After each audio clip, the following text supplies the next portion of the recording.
Isang magandang araw po sa ating lahat. Ito po ang inyong kapatid sa Panginoon, kapwa niyo estudyante ng banal na kasulatan at estudyante ng ating Panginoong Hesus.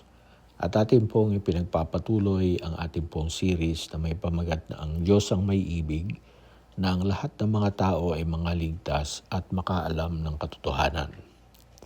Ang Diyos pong ito na ating Ama, na siya pong lumikha ng langit at ng lupa at lahat ng mga bagay sa sangkatauhan. Tinatawag po siyang Panginoon ng langit at ng lupa. Siya rin mga kapatid ay ang pinanggagalingan ng ating hininga at ng ating pagkatao. Sa Kanya tayo kumikilos. Ayon sa aklat ng mga gawa sa 17, chapter 17. Ang Diyos na ito ay mayroon siyang anak. At ang anak na ito, ang ating Panginoong Jesucristo, ay kanyang isinugo sa lupa.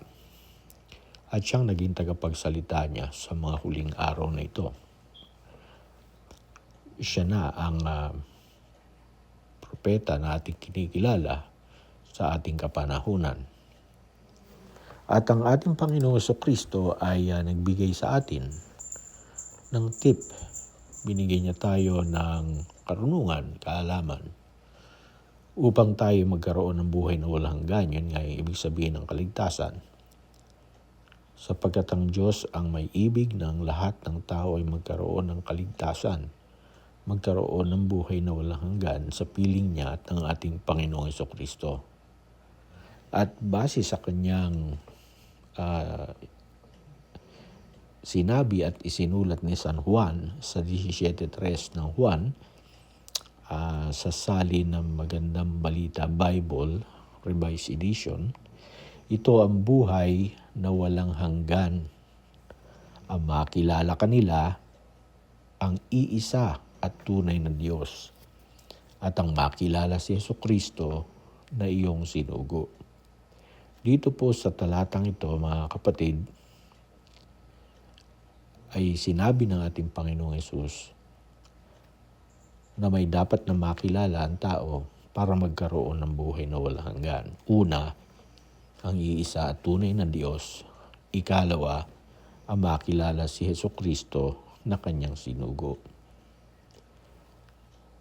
Kung ating pong papansinin, hindi naman po binanggit ang Espiritu Santo sa pahayag na ito ng ating Panginoong Jesucristo. Hindi naman po natin minamaliit ang Espiritu Santo.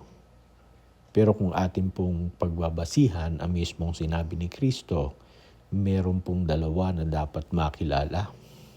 Una, yung iisa at tunay na Diyos. Ikalawa, si Jesucristo na kanyang isinugo. Dito pa lang makikita rin naman natin, base sa paggamit ng salita, na si Jesucristo ay hindi siya ang tunay na Diyos base sa Biblia. Hindi siya yung iisa at tunay na Diyos, sapagkat siya ay isinugo. Ibig sabihin, may nagsugo at may isinugo.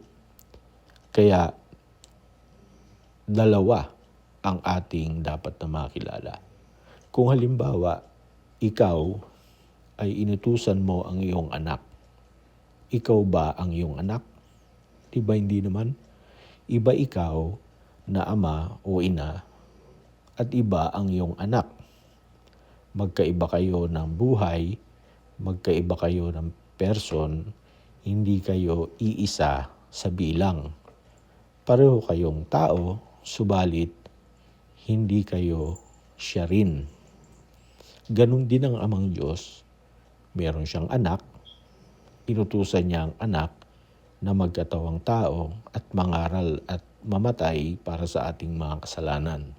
Sa makatwid, ang ating Panginoong Jesucristo, hindi siya rin yung ama, kundi sila ay may magkahiwalay na kalagayan at siya ay